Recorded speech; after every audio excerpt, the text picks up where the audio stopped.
도쿄국제포럼을 답사 갔던 때가 바로 이 건물이 완공되었던 해라는 것을 이번 콘텐츠를 만들면서 처음 알았습니다. 여기도 어쩌다 보니 두 번 답사를 가게 되었네요. 10년이라는 차를 두고요. 이때만 해도 아직 박사과정이었던 때라서 여기 음식점이나 상점은 들를 생각도 못했네요. 그때만 해도 환율이 처음 답사를 했을 때랑 두 번째 답사를 했을 때 도쿄국제포럼이 다른 것은 중앙광장에 있는 나무의 크기 정도일 뿐이었습니다. 정말 건물 관리 잘해 놓아서 10년이 지나도 방금 지은 것처럼 깨끗했거든요. 지금도 그러려나? 이 도쿄국제포럼을 소개하는 저는 여러분과 함께 건축의 길을 가는 Cinema C Architecture A Psychoanalysis P 카푸 채널의 앞에입니다.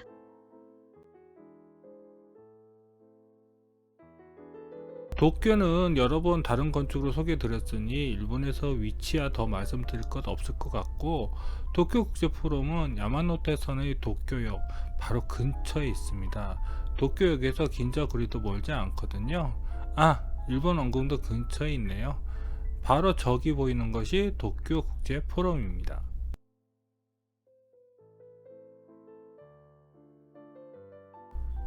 도쿄역에서 그리 멀지 않죠?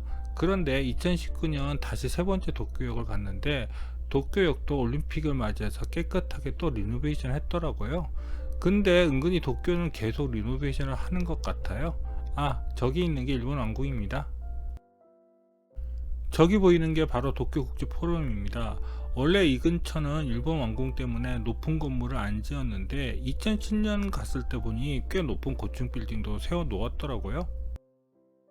그런데 도쿄국제포럼은 위에서 보면 잘 보이지만 그냥 보행자 시각에서 보자면 주변 건물들 가려서 잘 보이는 편은 아닙니다.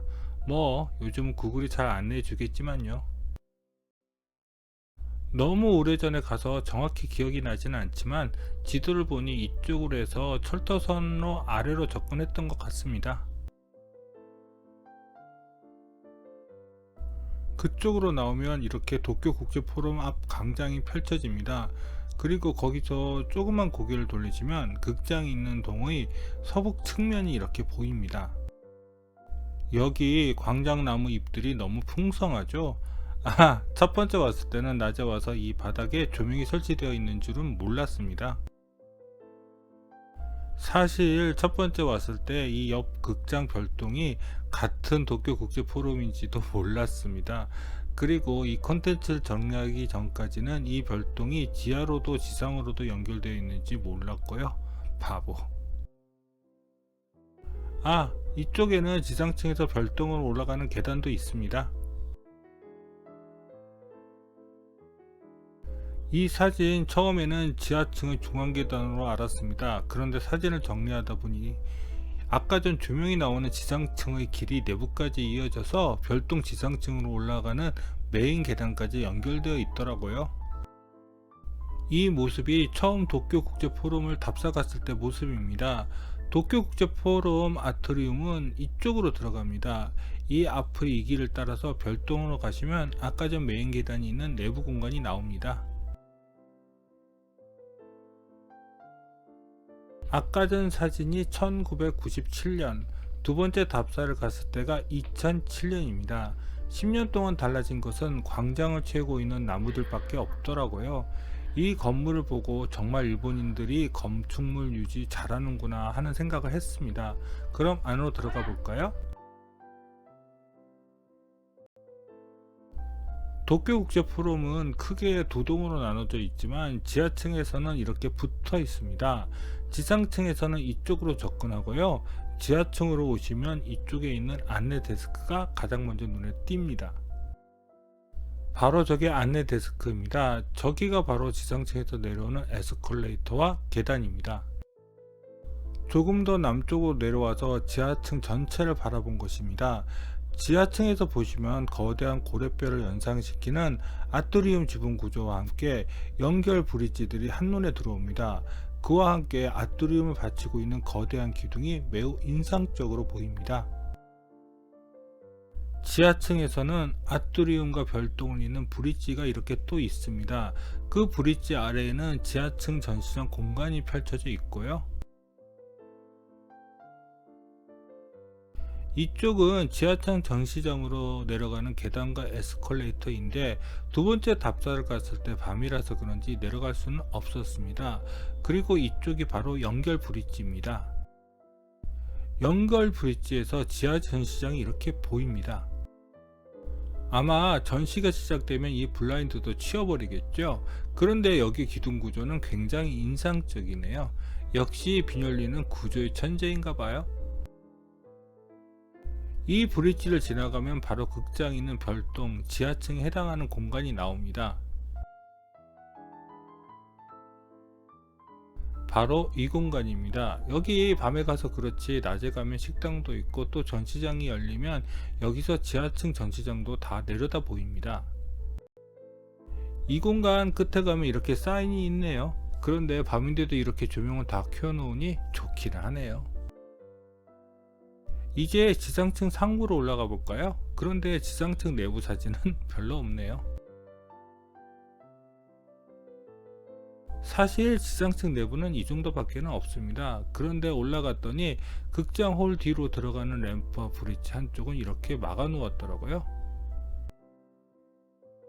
이 도면에서는 아까 전 연결 브릿지가 안 나옵니다.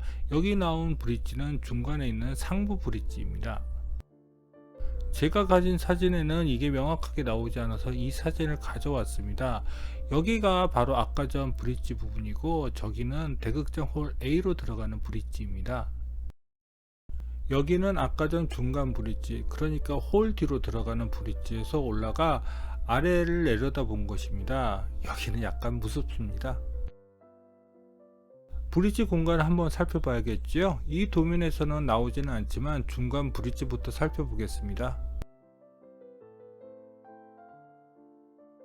이쪽은 아까 전 브릿지에서 바라본 것의 반대편을 바라본 것입니다. 아트리움 옆쪽에도 이렇게 올라갈 수 있는 램프 공간이 있고요. 저쪽으로 가시면 홀 A로 들어갈 수 있는 연결 브릿지가 있습니다. 바로 이 브릿지요. 오래되어서 기억이 가물가물한데 이 아래가 바로 중앙광장이 되겠죠. 아마 그때는 이쪽으로 건너갈 수 없었던 것 같습니다. 제가 이렇게 창문으로 저쪽을 바라보고만 있지는 않았겠죠. 저기가 바로 홀 A의 로비이겠죠. 이 아트리움의 구조도 한번 보죠. 여기 구조는 정말 간단합니다. 이렇게 중요 부재를 연결해서 그냥 용접해 버리네요. 시공 자체 자신 있는 것입니다. 이제 한국 건설 기술도 이 정도는 껌인데. 하지만 이렇게 창의적인 구조를 디자인하는 능력은 한국에는 없네요. 일본도 마찬가지겠죠. 그러니까 라파엘 비뇰리에게 이 건물 디자인을 부탁한 것이겠죠. 이 아트리움을 가로지르는 거대한 보입니다. 그런데 중량을 줄이기 위해 텐션 구조를 적절하게 사용했네요. 이건 구조에 대한 발상 전환이죠. 이때만 해도 현수 구조를 활용한 커튼홀 구조는 한국에서 정말 낯선 것이었습니다. 그래서 1997년 이 도쿄 국제 포럼을 본 저는 무척 부러웠지요. 하지만 30년 가까이 흐른 지금 우리는 건설 시공은 탁월하게 훌륭해졌지만 아직까지도 구조 디자인은 바닥이네요. 비록 제가 못 들어가 보았지만 여기 극장도 한번 소개해야 할 것 같아서 구글링해서 사진을 모아 보았습니다. 먼저 홀 A부터 볼까요? 홀 A의 극장 디자인 키워드는 비설벽인 것 같습니다. 그때는 대단히 신기했는데 이 2층 객석을 지탱하고 있는 양쪽 벽 같은 거요. 그런데 비뇰리 작품을 많이 보지 못했기 때문에 잘은 모르겠지만 이렇게 사선으로 벽을 세운 것은 당시의 해체주의적인 성격도 반영을 한 것으로 보이네요. 2층 객석에서 바라본 무대입니다. 생각보다 공간이 훨씬 더 넓어 보이네요. 다만 생각보다 무대가 좀 좁아 보이는 게 흠이네요. 다른 극장 사진은 못 구했고요. 그래도 여기에 있는 홀 D의 사진은 한 장 구했습니다. 이 홀 D는 무대 연출 상황에 따라 객석이 수납되었다가 또 펼쳐지는 그런 시스템이 적용된 것 같네요. 여기까지가 도쿄 국제 포럼에 대한 소개였습니다. 라파엘 비뇰리가 우루과이 출신의 건축가라는 것은 이번 콘텐츠를 만들면서 처음 알았습니다. 남미에서 탑을 찍고 미국으로 건너가서 전 세계적인 건축가가 되었는데, 사실 저는 이 콘텐츠를 만들기 이전 그가 건축가라기보다는 구조 전문가로 알고 있었습니다. 완전히 잘못 알고 있었네요. 그런데 의외로 비뇰리는 우리에게도 친숙한 건축가입니다. 왜냐하면 종로의 옛날 화신백화점 자리에 세워진 이 종로타워 덕분이죠. 원래는 이것의 높이 2배였다고 하던데 원한대로 지어졌다면 이 일대 모습이 많이 달라 보였겠네요.